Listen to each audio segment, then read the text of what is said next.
I'm Rachel, 36, and I began as a basic AC technician before becoming a profitable HVAC company. I've been paying for my younger sister Tiffany's pricey college tuition in full for years. However, I made a choice that forever altered our relationship when she threw me out of her Thanksgiving meal for simply being an air conditioner technician in front of her affluent new acquaintances. Has your honest profession ever made you feel unworthy in the eyes of your own family? Tell me if you've had a similar experience. I'd want to know where you're watching from today before I start my narrative. Please hit the like button and subscribe if this speaks to you in any way so that you may see more tales on advocating for yourself. You might be surprised by what occurs next, but sometimes the ones closest to us can cause us the most pain.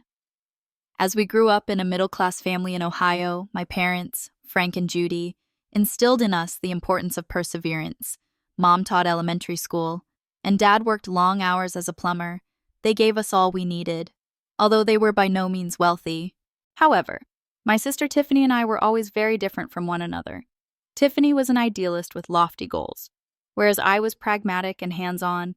She consistently received straight A's and won spelling bees, making her the academic standout. Even though I had trouble in traditional schooling, I was able to fix almost anything mechanical 5 years ago. Our parents died in a vehicle accident while returning home from their anniversary supper, drastically altering our lives. At the age of 31, I unexpectedly took on the role of guardian for my sister, who was 14 at the time. Although the insurance money was helpful, Tiffany was unable to save for her college degree and maintain the lifestyle she was used to. I had to step up in ways I never would have thought possible at that point. My sister always thought I was settling for less when I decided to pursue vocational training after high school rather than college. However, that choice put me on the road to financial security. As an apprentice HVAC technician, I gained as much knowledge as I could about climate control, heating, and ventilation systems. I obtained all of my credentials and was earning a good living in 5 years. I had established my own business, Morgan HVAC Services. By the time our parents died, based on the maiden name of my mother, there is so much more you could have been. When she was in high school, Tiffany used to say this a lot, without realizing that I was proud of what I had created. You want to make a difference in your life, don't you? I dismissed such remarks, even though they hurt. I was aware of the reality. I was earning a respectable living, creating something long-lasting, and doing a necessary service. My company had 7 technicians by the time I took on Tiffany's guardianship, and I was concentrating more on management than field work. Even so, I continued to answer calls for VIP clients or when we were short-staffed.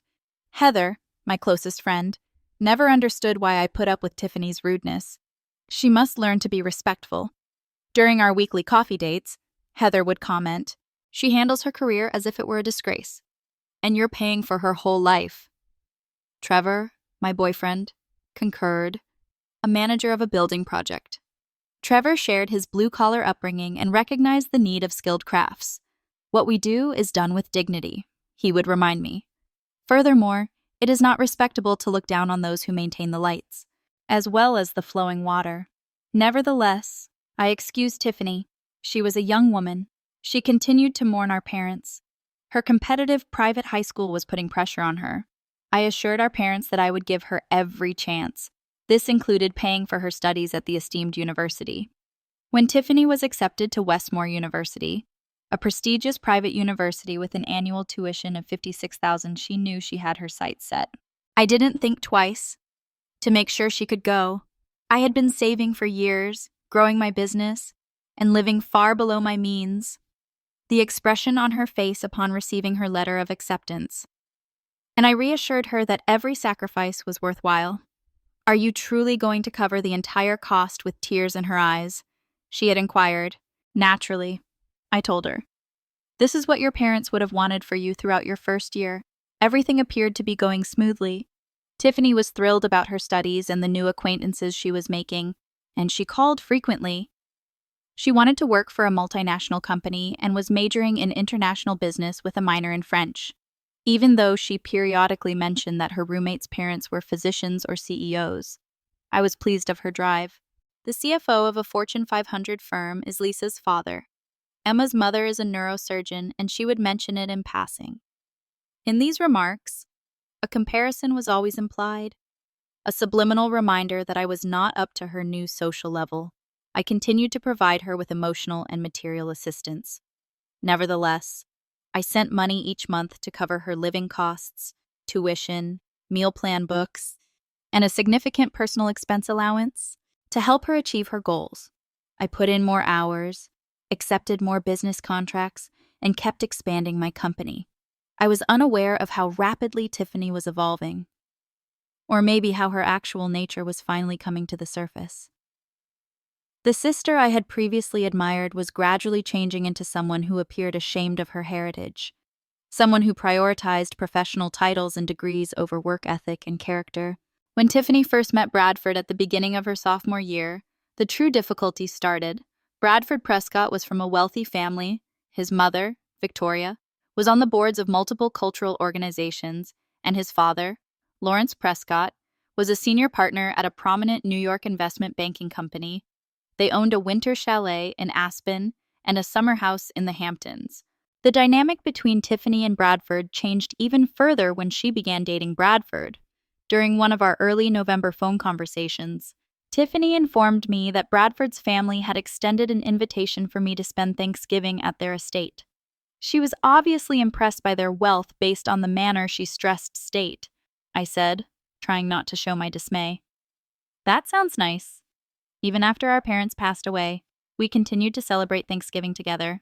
At the very least, will you spend Christmas at home naturally? She said hastily. In fact, I was considering throwing Bradford and a few friends a modest pre-Thanksgiving dinner at my apartment this weekend. Do you want to attend? The invitation startled me, but I was happy. I would adore doing so. Do you require assistance in the kitchen? I could help you out by coming early. For the first time in our chat, Tiffany seemed truly excited when she remarked, "That would be great." When it comes to food, Bradford's buddies are extremely picky. I should have seen the danger flag in that statement, but I chose to ignore it because I was so glad to be included.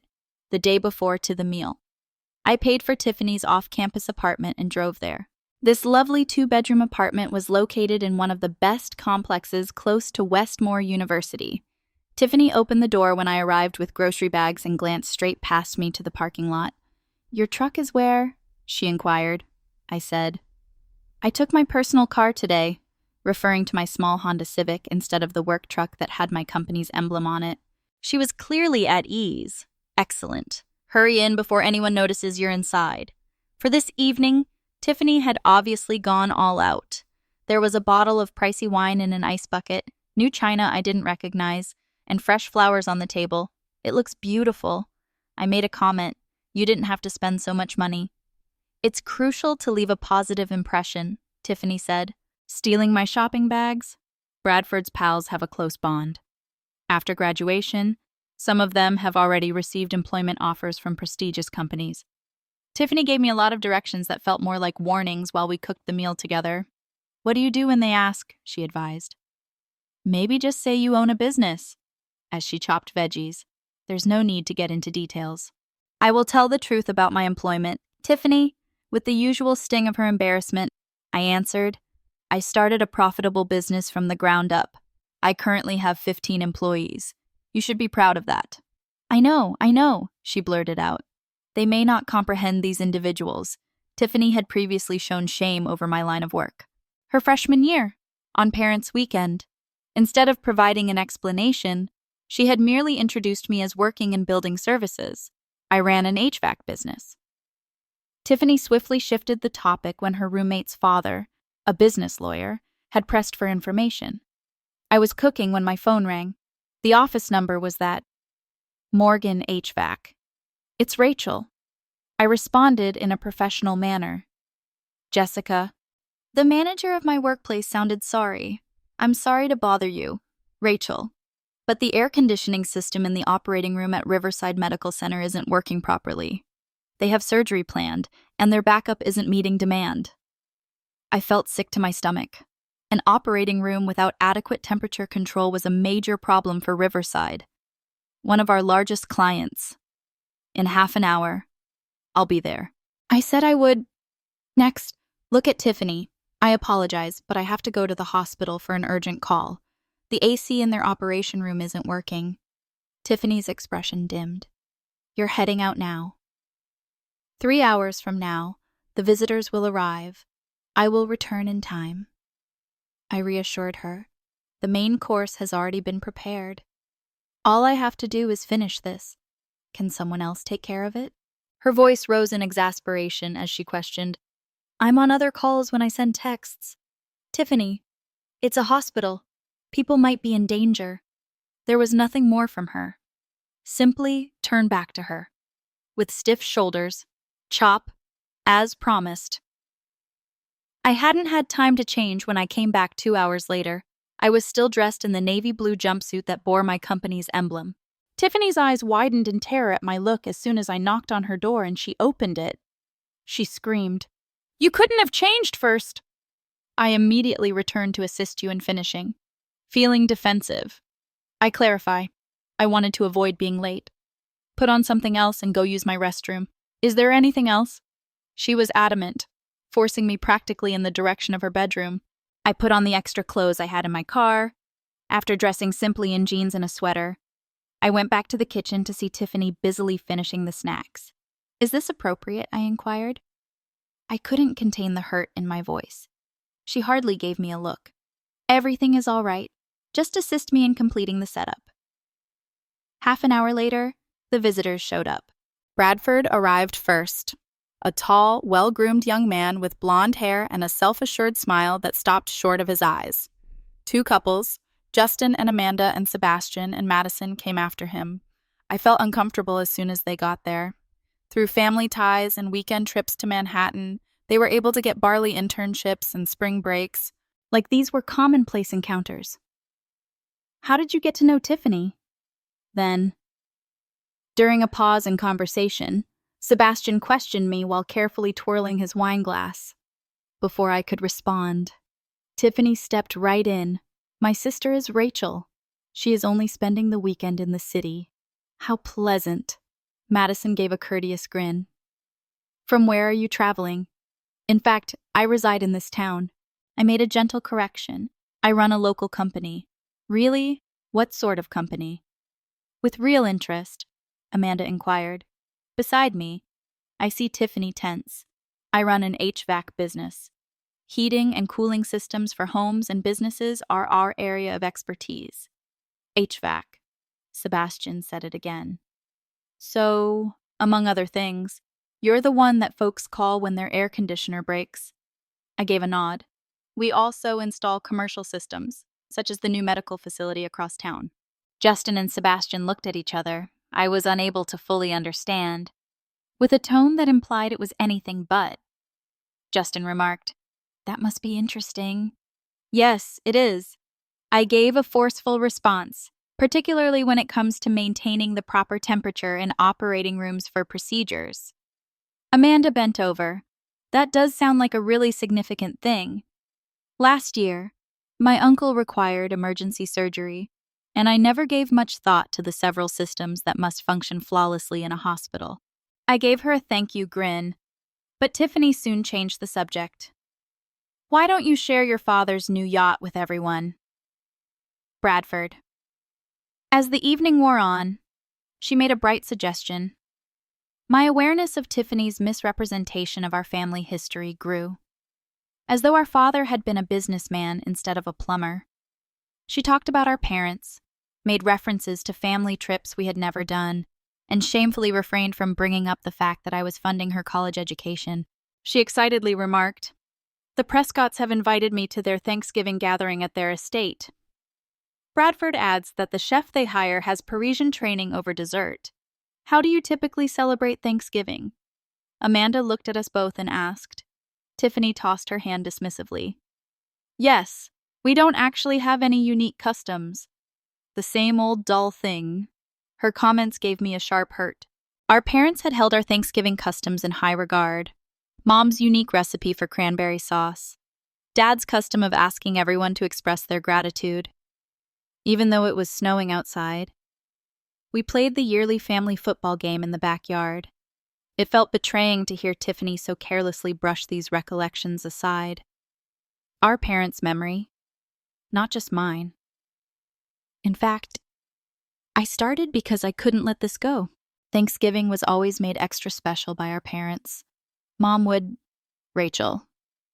Tiffany abruptly interrupted me. Nobody is interested in hearing about all that outdated information. There was a little silence at the table, and I noticed Bradford examining Tiffany with interest. Amanda answered politely. I'd like to hear. But Tiffany was already getting up to clear plates. Does anyone want coffee? She ended the chat with a brilliant question. I whispered as I assisted her in the kitchen.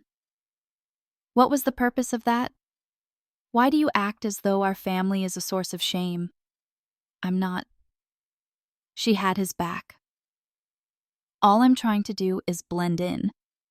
You wouldn't comprehend. I completely understand, I said. Are you ashamed of your background? By me. That is untrue. Despite her insistence, she was unable to read my gaze. Just don't bring up your job again tonight, or that my tuition is covered by you. Her words stung, so I took a step back. I'll keep your secrets. Feeny. 4 of us smiled as we made our way back to the dining room, but the damage had already been done. In my sister's life, I felt alienated, someone to be concealed rather than proudly introduced.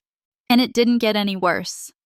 Despite the animosity from our earlier interactions, I arrived at Tiffany's place 2 hours early on the day of the pre-Thanksgiving dinner to assist with meal preparation. I had put more effort into how I looked, dressing nicely in pants and a top, and my hair was combed with care. For Tiffany's sake, if not for my own, I was resolved to make a better impression this time. Tiffany gave me a critical glance as she opened the door and then nodded. You look good, she remarked, which she praised highly. I said, Thank you. While displaying the grocery bags I brought, everything on your list was picked up by me. I also brought Mom's cranberry sauce ingredients. I reasoned that having at least one family custom at the table may be pleasant. Tiffany took the luggage after hesitating. I've already purchased cranberry sauce from the upscale store Bradford suggested. Oh, I responded, trying not to show how disappointed I was. Maybe we can make both, though. All ready. The kitchen was bustling with activity. With multiple dishes in varying degrees of completion, it was evident that Tiffany had been preparing for hours. I was unaware that you had already begun, I said, putting my handbag down. You ought to have given me a call. I could have arrived sooner, she said. I wanted to get a head start, and went back to chopping veggies. I got some menu-related advice from Bradford's mother. Sebastian seems to have a very specific taste in meal preparation. I rolled up my sleeves after biting back a remark about Sebastian's uniqueness. Tell me what you want me to do in the next hour, please. Despite the fact that it lacked many of our mother's recipes, we prepared a sophisticated dinner that would have made our mother proud. Tiffany had clearly spent a lot of money on premium cuts of meat, organic veggies, and international cheeses. This must have been really expensive, I said, setting out a platter of appetizers. Tiffany gave a shrug. Bradford was something of a help. I carefully answered. That was nice of him. Not wanting to bring up the fact that the money eventually came from me nevertheless, by way of her hefty allowance. Quality is important to his family, she said.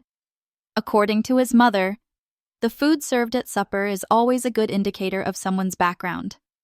I ignored the remark. Instead, I concentrated on making sure everything was ideal for my sister. At exactly 6 o'clock, the first visitors arrived, wearing a cashmere sweater and fancy trousers. Bradford looked like an affluent college student as he walked in first, holding a pricey bottle of wine. He nodded courteously at me after kissing Tiffany on the cheek. Rachel? That's right, he said, as though we had already met. I appreciate you assisting Tiffany with this before I could reply. Justin and Amanda arrived shortly after Sebastian and Madison. The group was completed by 2 new faces. Zachary was a young man who seemed to have come from a family of bankers similar to Bradford's, and Zoe, his girlfriend, was an art history student with an accent. It all looks fantastic, Amanda commented kindly. The only one that actually seemed happy to see me? Sebastian remarked, looking around. The apartment looks different. Tiffany, did you redecorate? My sister answered. Just a few touches. However, I saw a number of recently added artwork and furniture that weren't there when I was there last. I excused myself to check on the main dish from the kitchen while everyone sat down to drink in the living room. I could pick up bits and pieces of their discourse. Daddy recently completed a significant acquisition. Bradford was that person. For spring break, we are considering the employment.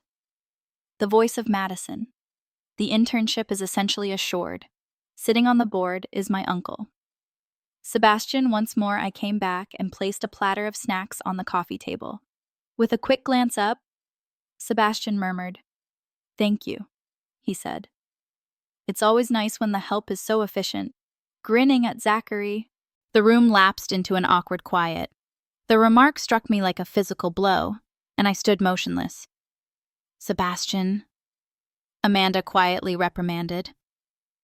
Tiffany chuckled uneasily. "The help isn't Rachel. She is merely assisting with household chores. She is not my sister. No, I am able to go to Westmore because of her, only lending a hand around the house. Like I was a distant acquaintance lending her a hand. Even though my hands were shaking, I was able to keep my cool as I made my way back to the kitchen. Never in my sister's existence have I felt so diminished, so unimportant. Amanda came into the kitchen with me a little later. "Do you need assistance?" She extended an offer, stiffly. I checked the roast in the oven and said, "I'm fine," she said. "Sebastian can be a real jerk. Ignore him." I gave a nod. "I appreciate her generosity. Regards." Tiffany said that you are the owner of your own company, seemingly genuinely interested. She went on, "An HVAC firm. Indeed," I clarified, letting go a little. "We manage air conditioning, heating, and ventilation systems for homes and businesses." "That's truly amazing," Amanda remarked. "The real opportunities are in the trades, my dad used to tell me when I was more interested in architectural design. He regrettably encouraged me to get a business degree. I suggested that it's never too late to take a different route." "Why did you decide on HVAC?" As I described my path from trade school to business owner, she inquired. I saw Tiffany standing in the doorway, her face growing more strained. "We're almost done with dinner." She cut me off. "Amanda Bradford just wanted to know about the new vacation house your family has." Amanda appeared perplexed. "Oh, our vacation house isn't new," Bradford said. I believed. Amanda gave me an apologetic grin and followed Tiffany back to the living room, saying, "No, that must have been someone else." Everyone sat down at the ornately arranged table when dinner was eventually served. When the guests praised the food, Tiffany took the credit without mentioning that I had assisted with its preparation. "This tastes great," Tiffany Bradford remarked. "You truly exceeded your own expectations." "I didn't know you were such a talented chef," Zoe went on. "Oh," Tiffany said humbly. "I picked up a few things here and there. I got some great advice from Bradford's mother." I sipped my water and said nothing. For a while, the talk went easily and largely focused on their shared acquaintances from wealthy backgrounds, their experiences at university, and their potential summer internships. The only thing I could do was listen courteously, occasionally catching Amanda's empathetic gaze. Eventually, Rachel Bradford turned to face me, maybe feeling compelled to bring me up in the discussion. "According to Tiffany, you didn't go to college. Was the choice based on money? I sensed that everyone at the table was staring at me. "Not really," I said thoughtfully. "Academics never piqued my interest as much as practical labor did. I attended STAT technical school to earn my HVAC certification." As though the words didn't taste right, Sebastian repeated, "Similar to a community college." I clarified that it's a specialized vocational program. It's actually pretty rigorous. Written tests and hundreds of hours of real-world experience are prerequisites for certification, Bradford said. Interesting choice. Although his tone betrayed the contrary, education, according to my father, is the best indicator of success. Depending on your definition of success, I guess, keeping my voice level, I retorted, every year. My company brings around 7 figures. As Sebastian worked on air conditioners, he almost choked on his alcohol from offering necessary services that call for technical know-how. I corrected him. Commercial contracts have rather large margins. As the conversation went on, I could see Tiffany becoming more and more uncomfortable. Tiffany, how about you? Innocently, Amanda inquired. When you get home from school, do you ever assist Rachel with her business? Tiffany's cheeks turned red. No, I'm concentrating on earning my degree in international business. After graduation, I want to work in corporate finance. I think Rachel's company seems quite corporate. Amanda didn't give up. Managing staff and important contracts, that's a worthwhile experience. It's not the same, replied Tiffany sarcastically. International markets, not regional repair services, are what I'm interested in. It hurt what she said. I try not to show it, though every company has a role. Diplomatically, I said. Zachary might have continued the conversation if he hadn't chosen to ask more questions. Therefore, how can one enter the field of AC repair? Does it have a familial component? I started by saying our father was a plumber. I was therefore constantly surrounded by tools. Please, Rachel, Tiffany cut in abruptly. Nobody is interested in hearing about Dad's plumbing company. All I'm doing is responding to Zachary's query. Startled by her outburst, I said, well, she said, it's boring. And, to be honest, embarrassing. There was silence at the table. Madison and Sebastian glanced at one another, while Bradford stared uneasily at his plate. Amanda's eyes went wide with surprise. It's embarrassing. Hardly believing what I was hearing, I repeated, indeed, it's embarrassing. Tiffany's voice lifted. You're only a performer. Don't pretend it's a high-profile career. For a living, you repair malfunctioning air conditioners. You scuttle through people's basements and attics. Are you aware of how Sebastian and Bradford would see that I sat still? Her words struck me with the force of a physical blow. With an embarrassed expression, Tiffany Bradford muttered, that's sufficient. Tiffany wasn't done. Though, this isn't where you belong, she went on. Her eyes were filled with tears of frustration. You don't belong here. Your technical school education and blue-collar talk are destroying everything. Simply leave. Please. You're making me look foolish in front of everyone. The ensuing hush was deafening. I carefully set my napkin next to my plate and got to my feet. I'm sorry if my honest labor embarrassed you. Despite the passion overwhelming me, I spoke quietly and with a surprisingly steady voice. Savor your meal. That was really inappropriate, Amanda said as I was leaving. Tiffany. However, I left before my sister's reaction.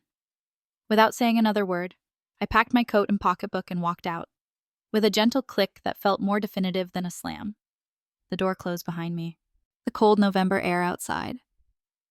As I made my way to my car, I finally started crying.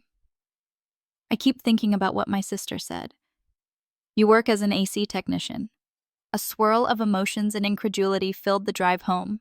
The sister I had grown up with and the young lady who had just made fun of me in front of her friends were irreconcilable.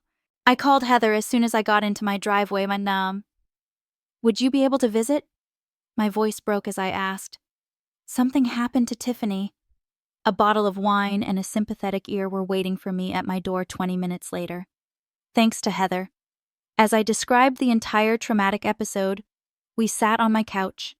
After everything you've done for her, she told you that. Heather couldn't believe it. Rachel, that is extremely unappreciative. That is inhumane. I keep thinking that I must have agitated her in some way. I wiped away my tears as I spoke. Perhaps I embarrassed myself in some way without recognizing it. Stop that now, ordered Heather forcefully. There was nothing wrong with you. You received an invitation to supper. You assisted in the kitchen. You treated her with courtesy. Friends, I'm stuck. You shouldn't feel ashamed. She should...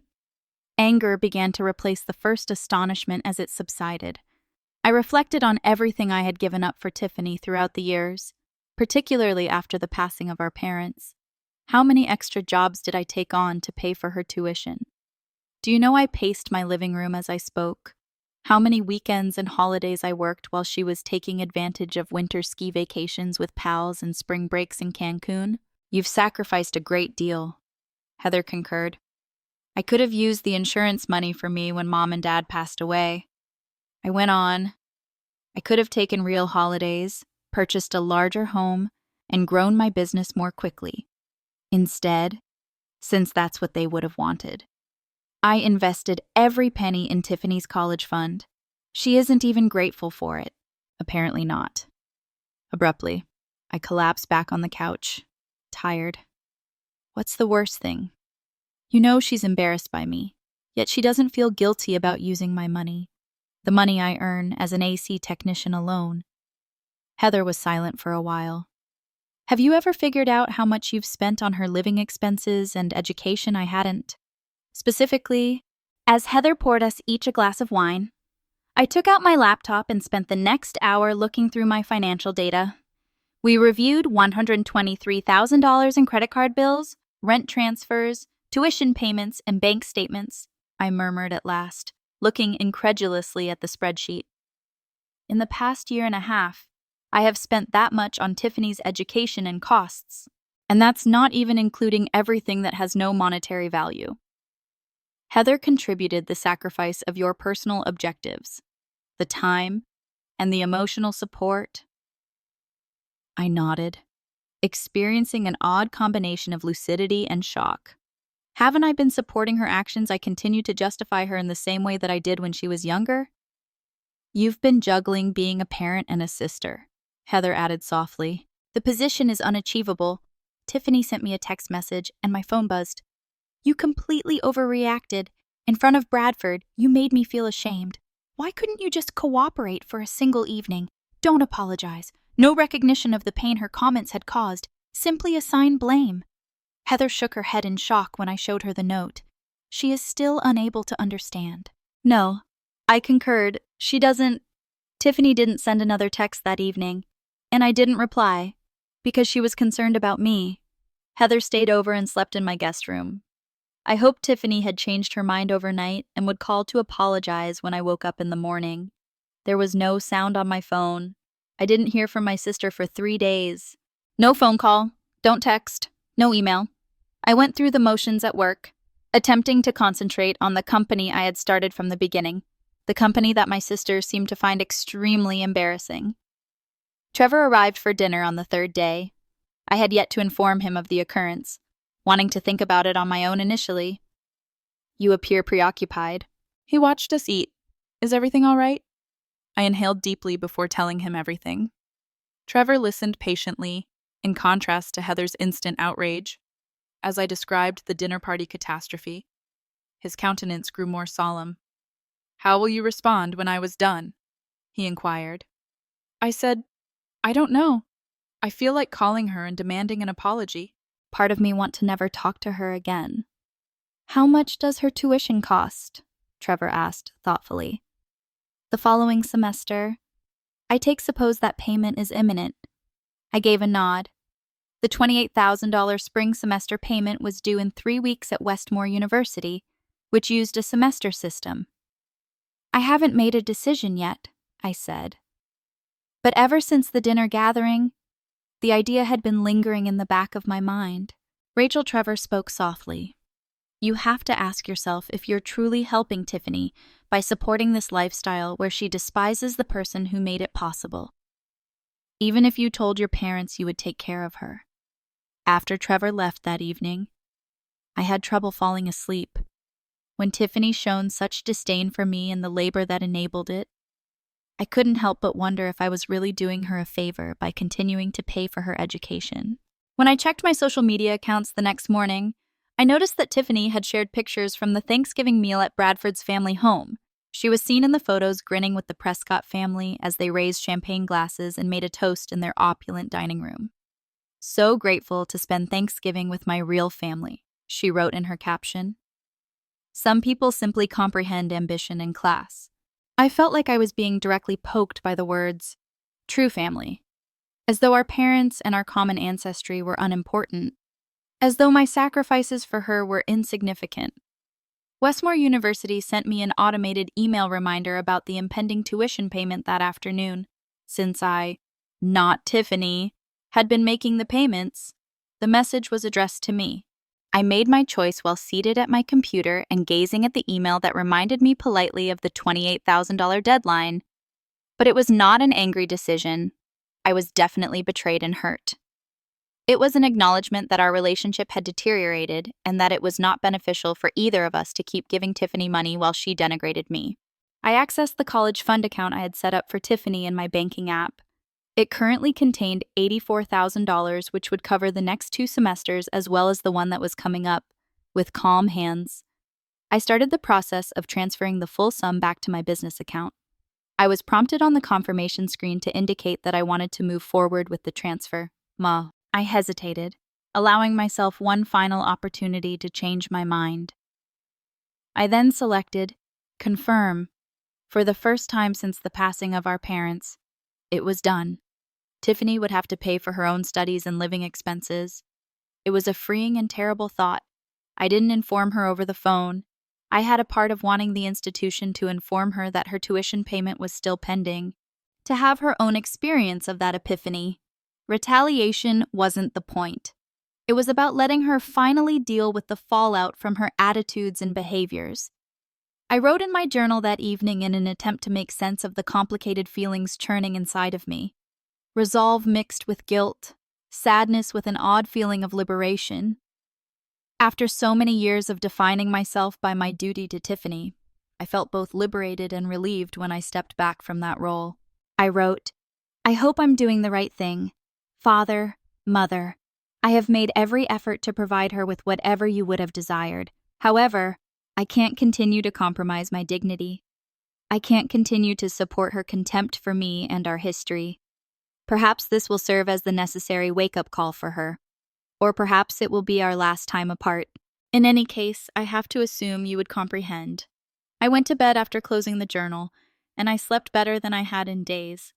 I had to wait for the fallout after the decision was made. Exactly 1 week later, the call arrived. Jessica buzzed my intercom when I was at the office going over a big commercial deal. Is your sibling also on the internet? She claimed to sound distressed.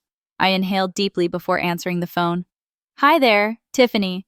What on earth, Rachel? She was virtually yelling.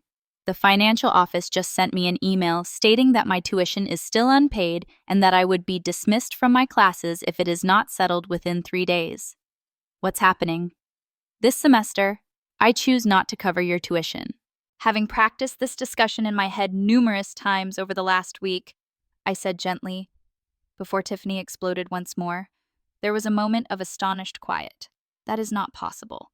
My tuition has always been covered by you. How should I proceed? You have choices. Keeping my cool. I responded.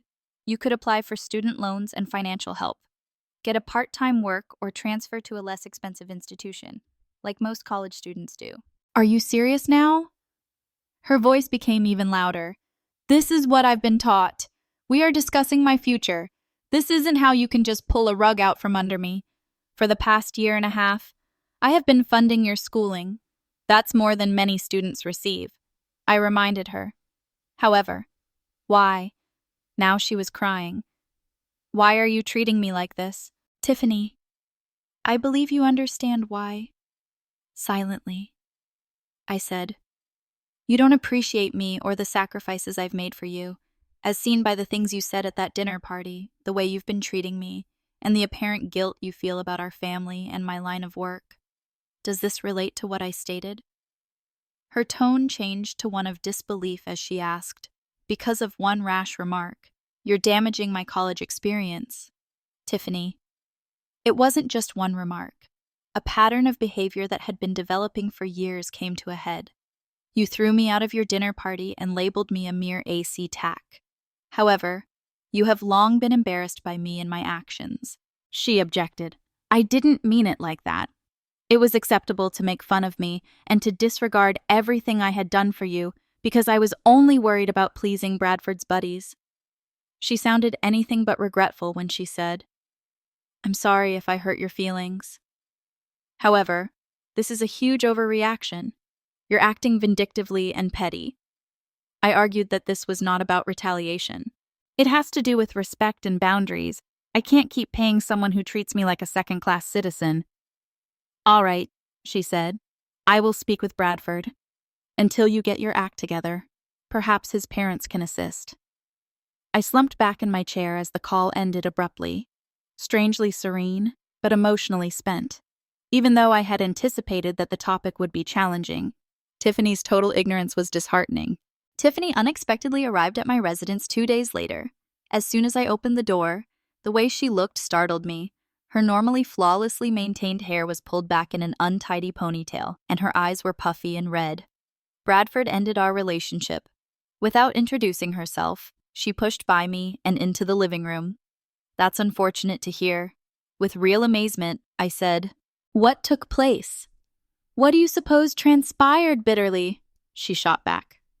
He abruptly decided he wasn't ready for a committed relationship, and that we should take a break to concentrate on our studies when I told him I couldn't afford tuition any longer because my sister had cut me off. She paced my living room while I watched. She was exuding hurt and anger. "As you said, did you seek his parents for assistance?" She scowled at me and stopped pacing. It was humiliating. Indeed, despite everything.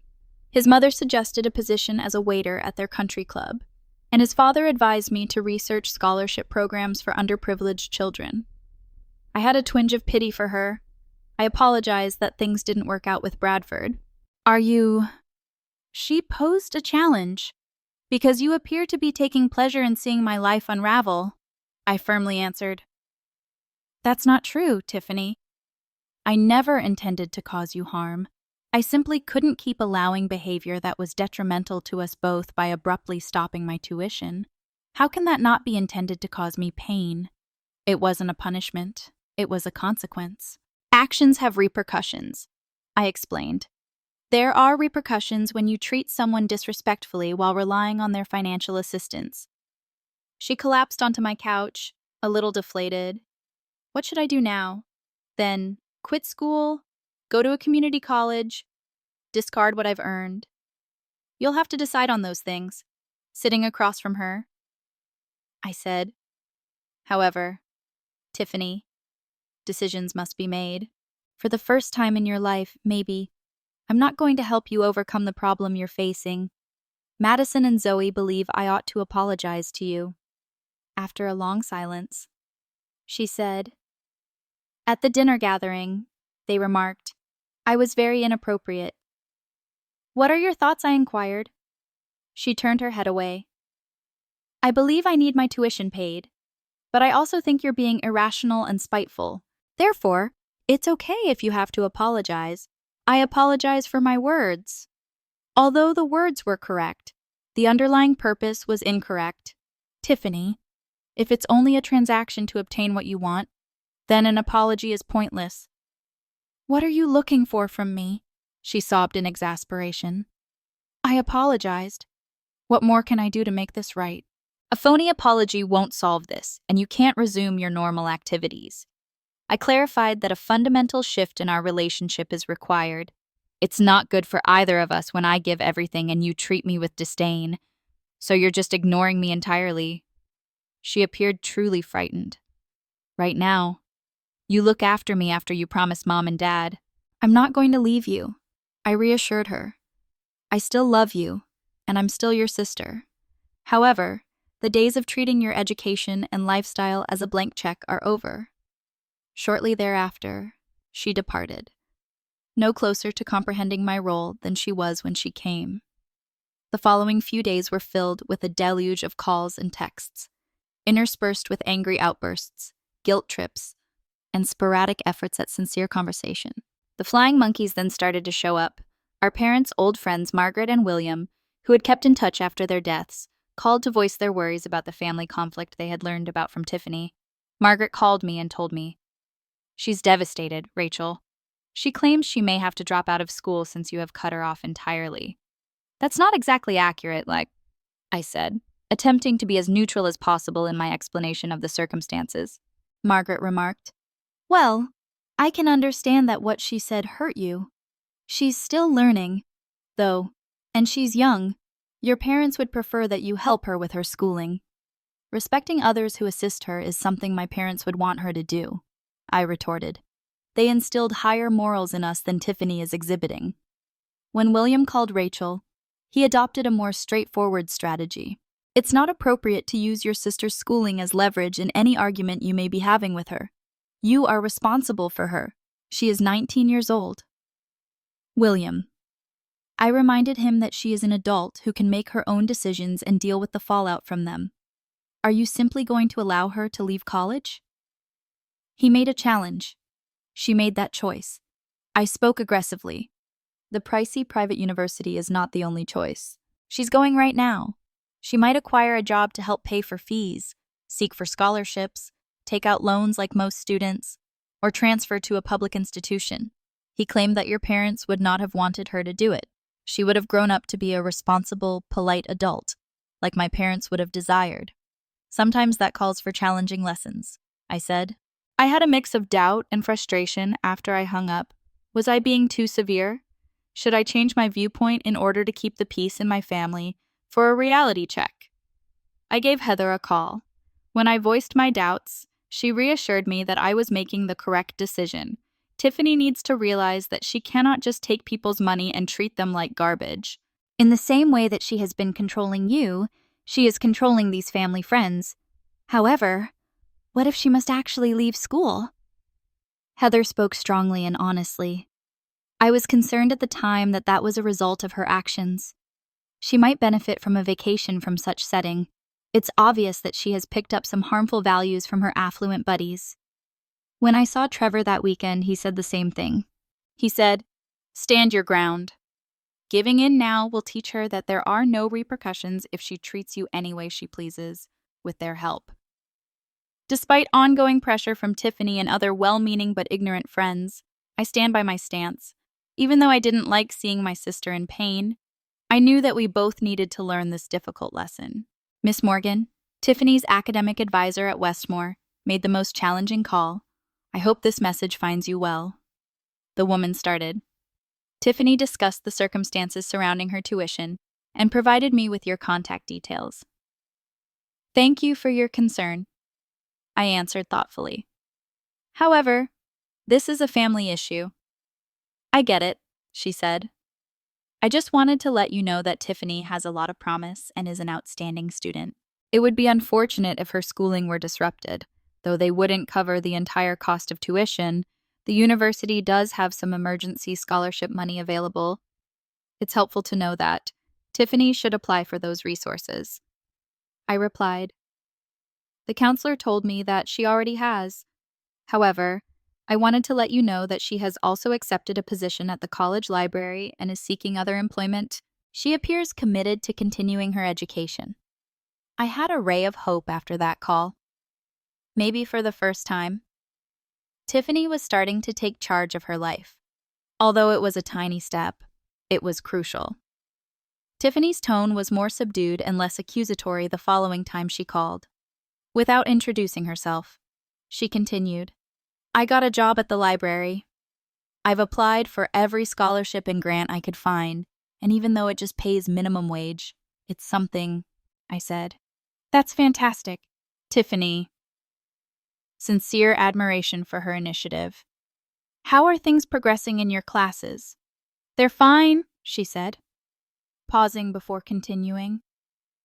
I vacated my apartment. I was no longer able to pay the rent. Zoe and I now share a dorm room. How are things going with that? She said. It's smaller than I'm used to. However, Zoe has actually been incredibly helpful, and somewhat unexpectedly. Madison, too. Both of them informed me that they found what I said to you to be awful. It was her first admission that not all of her pals agreed with her entitled viewpoint. Perhaps growth was possible after all. There was very little communication between Tiffany and me for 2 weeks. I learned from common contacts that she had applied for student loans for the upcoming semester and was juggling many jobs to keep up with her educational schedule. Well, her efforts made me proud. In spite of everything, I was also concerned for her. She remained my younger sister. It was a crowded Tuesday afternoon. Jessica buzzed the intercom in my office. She said, "Your sister is here to see you." With a startled tone, I was just as shocked. It was Tiffany's first time in my office. "Bring her in."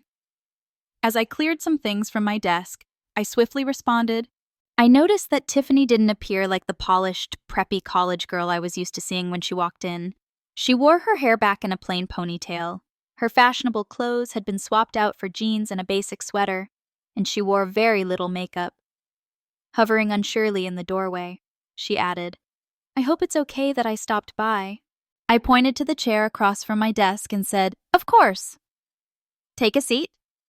She sat down, and I saw her scanning my office with what seemed like sincere curiosity, framed certificates, industry honors, and pictures of significant projects my business had finished were on show on the walls. She said, "I've never been to her office before." "It's pleasant. Regards," I said, still attempting to determine why she was there. "What has brought you here today? I was wondering where you work and I wanted to speak with you face to face." She explained, "I discovered that I've never really noticed your business." The phone rang in my office before I could answer. I answered the phone and said, "Pardon me for a moment." It had to do with an emergency. At one of our most important business customers, I listened intently before making a snap judgment. I told Mark and Jessica to send the required equipment. In 20 minutes, I'll meet them there to evaluate the situation. I hung up and gave Tiffany an apologetic look.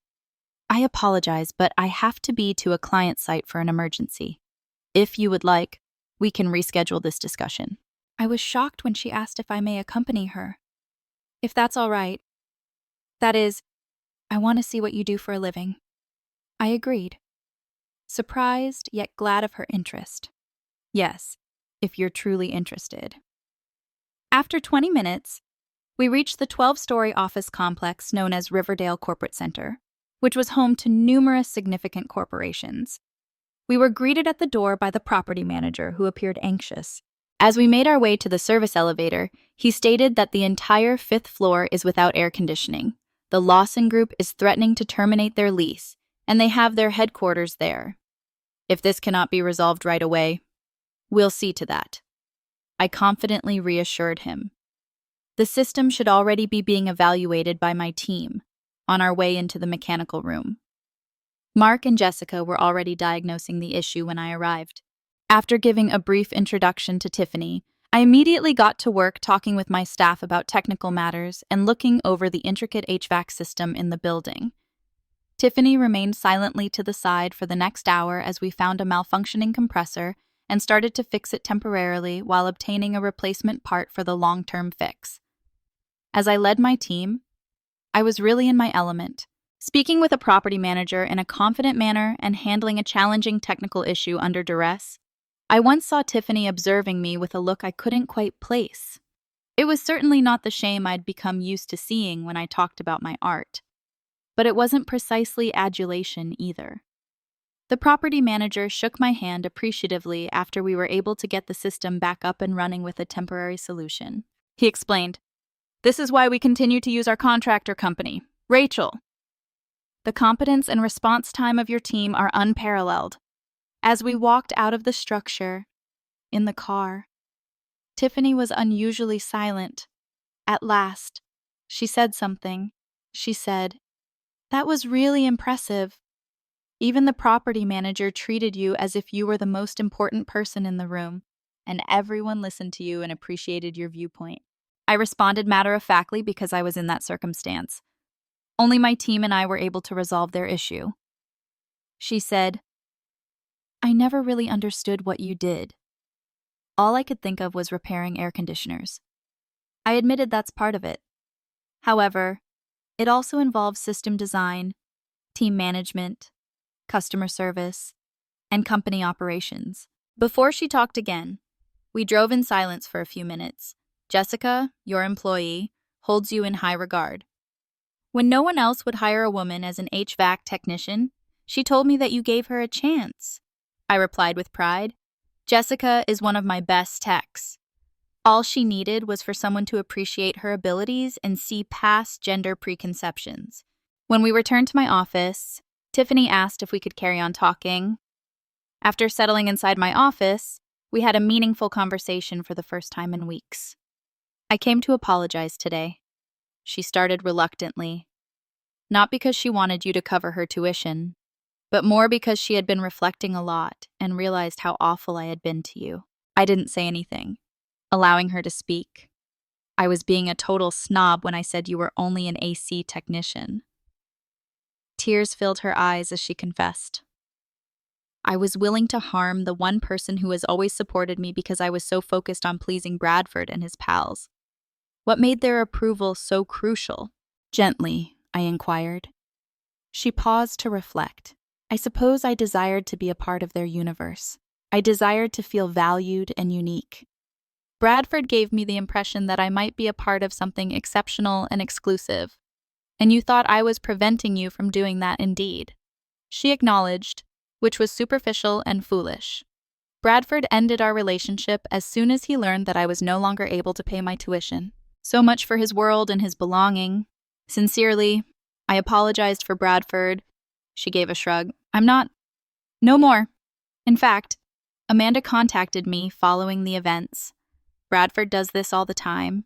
She told me, dates females from less affluent families, brags about them to his friends, and breaks up with them when they start to cause him trouble. I remarked that Amanda looked different from the others. Yes, she is. Tiffany concurred. She isn't a snob, but she does come for the money. In fact, she's been quite supportive. She even helped me get a job at the coffee shop on campus. Are you also employed at the coffee shop? Tiffany gave a nod. In addition to the library, along with a few tutoring jobs, I'm earning enough money to pay for my expenditures and dorm fees. But not tuition, she added hastily. I'm not here to make that request. So what are you requesting, I asked. She inhaled deeply. Another chance. As your sister, but not in terms of money. Rachel, I've been terrible to you. For years, not only during the dinner party. I have been disrespectful and unappreciative of all that you have given up for me. I could sense her earnestness, and my determination began to wane. My sister has been missed. I acknowledge it. I have also missed you. She wiped away her tears as she spoke. Additionally, I'm beginning to see that I've been pursuing the incorrect goals. I was so preoccupied with appearances and status that I failed to appreciate the importance of what our parents did. For an additional hour, we had more candid and open conversation than we had in years. Tiffany described how being compelled to support herself caused her attitude to change and how she came to value hard work and financial freedom. She admitted, I'm not sure if I can stay at Westmore. Finally, the tuition is simply too expensive, even with my jobs and the half scholarship I received. Have you thought about other options? I inquired. For next semester, I looked into transferring to state. She said, their tuition is roughly 1/3 that of Westmore's. Plus, they have an extremely outstanding business department. I gave a nod. Her research is impressive. That seems like a workable answer. With hesitation, she said, there's another option, too. Amanda's father recommended that I research Westmore's work-study program. If I worked part-time in a field associated with my major, my tuition will be partially covered by them. It would take longer to graduate because there would be fewer classes each semester. However, I might remain at Westmore. It's also a good choice. I concurred. In which direction are you inclined? I don't know yet, she said. Leaving Westmore would have seemed like the end of the world just a few months ago. I don't care as much about its prestige now. All I want is a quality education without incurring crippling debt. I had hoped she would develop the kind of mature thinking that she did. I thought about it for a moment and decided, for you, I have a suggestion. I said, if you're willing to work part-time at my company, I'd be willing to help with the tuition for community college, even if I'm no longer willing to pay for her entire degree. Her gaze expanded. Really? Given how I've treated you, would you still allow me to work for you? Everyone is entitled to another chance. I said, additionally, it would benefit us both. You would gain useful business skills, and I could use assistance with customer service and administrative duties. She said, I have no knowledge of HVAC systems. You don't have to. I told her that she would be working in the office, answering phones, setting up appointments, and organizing papers. In fact, your business classes would be applicable. What time would I begin? Evidently intrigued by the concept, she inquired. Why not right now, I recommended. For the remainder of the semester, you might work here part-time, and if it works well, we can talk about next semester's community college tuition help. That would be nice. Sincerely, she said. I appreciate the wake-up call as much as the chance. Rachel, I required it. Despite the pain, after 2 weeks, Tiffany was learning the administrative side of the company while spending 3 afternoons a week at my office. She picked things up quickly, and her background in business really helped to simplify some of our office processes. During this time, Bradford made one phone call to her, seemingly in an attempt to resume their relationship now that the Thanksgiving break was over. Tiffany graciously but firmly declined, much to my astonishment and delight. She later told me, I'm concentrating on work and school right now. Furthermore, I don't think I want to date someone who prioritizes prestige over morality. For my part, I was relishing the return of my sister on more equal and respectful terms. Although there were still sporadic arguments and we weren't flawless, the basic dynamic had changed. I was no longer viewed by Tiffany as a walking ATM or a relationship that needed to be kept under wraps. She was starting to recognize me for who I really was, a prosperous company owner who had achieved success by working hard and persevering. We made the decision to celebrate our parents' memory by cooking their traditional foods together in my house on Thanksgiving. Trevor and Heather joined us as we sat down to the supper. Tiffany offered Rachel a toast and raised her glass. Her eyes were full of unshed tears as she said, Who gave me the most valuable life lesson this year? Honesty and how you treat those who matter to you are more important indicators of success than your job title or the people you know. I was overcome with appreciation as we clinked glasses. Although the journey to this point had been difficult for us both, we had come out on the other side stronger and wiser. The most beneficial education doesn't always take place in a classroom. I was sitting in my office, going over the quarterly financial reports on a sunny spring afternoon 6 months later. 2 significant new commercial contracts had been negotiated in the last month alone, demonstrating the continuous success of my business. My focus was broken by a knock on my door. Enter. When I called, Tiffany and Turing were grinning broadly when I looked up. She waved a piece of paper straight as she said, I got my finals results this semester. That's amazing, I cried out. Sincere pride. The benefits of those evening classes have been substantial. Following our reconciliation, Tiffany made the decision to continue working part-time at my firm while transferring to the nearby community college. Neither of us could have predicted how well the arrangement had worked out. I was loving seeing her develop into a responsible, diligent young woman while she was achieving academic success and obtaining real-world business experience. My business plan project, according to Professor Wilson, was among the greatest he has ever seen. With excitement, she went on. In fact, he advised me to think about using it in a legitimate business eventually. Again, what was the project about? I inquired. But I recalled that she had been working on it for weeks.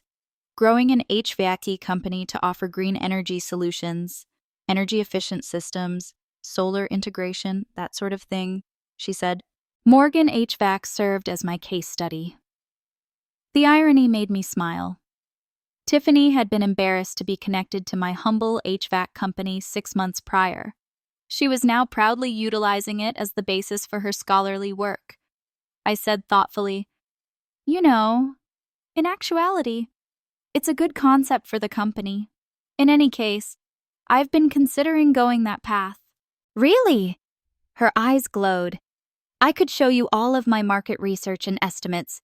Bring it to tomorrow's staff meeting, I recommended. Please share your pitch with me.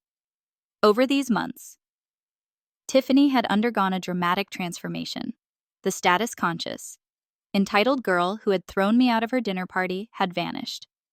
to be replaced by a young lady who recognized the importance of hard effort and sincere connections.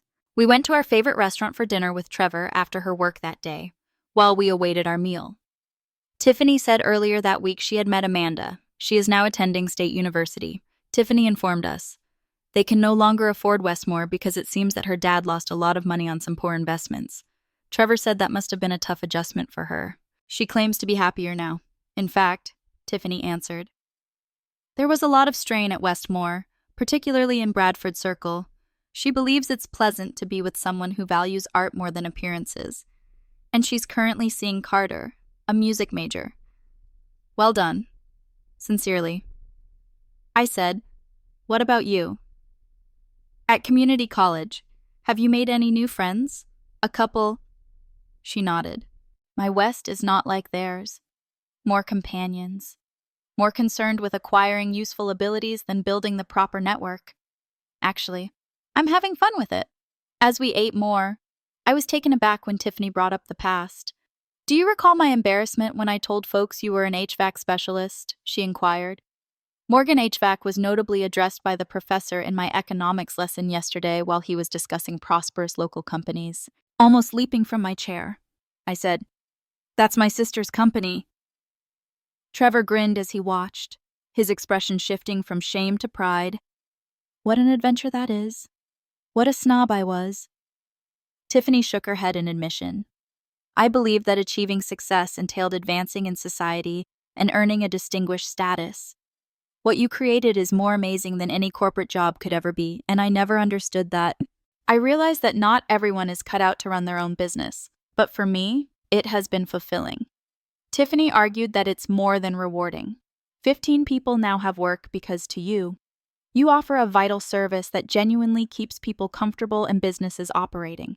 And without anyone giving you opportunities or contacts, you created it all on your own. I couldn't adequately convey how much her understanding meant to me. My sister, who had before dismissed me as merely an AC technician, now saw the importance of what I did. Tiffany said that she had begun dating someone new as we were making our way to our automobiles after supper. She said, his name is Carter. He attends a community college to study engineering. Designing renewable energy solutions is his goal. He sounds pleasant. I made a comment.